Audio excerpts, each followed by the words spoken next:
അച്ഛ ആ മുട്ടക്കറിയെ മുട്ടക്കറി എന്ന് വിളിക്കണമെങ്കിൽ നിങ്ങളെ ഞാൻ അമിതാഭ് ബച്ചൻ എന്ന് വിളിക്കണം. അതിനകത്തൊരു ഒറ്റ മുട്ടയില്ല, അറിയോ?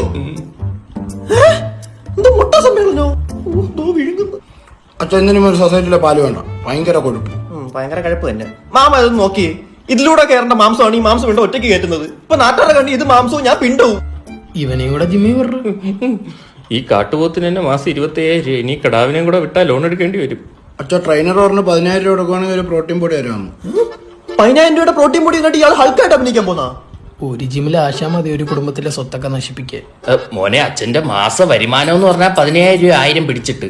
അപ്പൊ മോന് പ്രോട്ടീൻ വാങ്ങാൻ വേണ്ടി മാത്രം അച്ഛൻ പണിയെടുക്കാന്ന് പറഞ്ഞ അത്രയ്ക്ക് അതമ്പതിച്ചെന്ന് PT കരുണാകരൻ. എനിക്ക് രാത്രി ഒരു 15 മുട്ട കൂടെ വേണ്ടി വരും. ആ കോഴിയുടെ പിന്നാമ്പറയിലൊന്ന് മാനിക്കടാ. നിങ്ങൾക്കൊക്കെ അത്ര ബുദ്ധിമുട്ടാണ് എന്നെ ഒരു പെണ്ണ് കെട്ടിക്ക്. ആ മുട്ടക്കറിയിലെ ഉള്ളിയും പോയി. അപ്പോഴും കപ്പിളായിട്ട് കയറുവാണെങ്കിൽ ഓഫർ ഉണ്ട്. അച്ഛന് കുറച്ച് പൈസ ലാഭിക്കാൻ ജിമ്മില്. 15 മുട്ടയല്ലേ തരാം. അച്ഛൻ ചെറിയ നന്മയ്ക്ക് വേണ്ടി പറഞ്ഞതേ ഉള്ളൂ.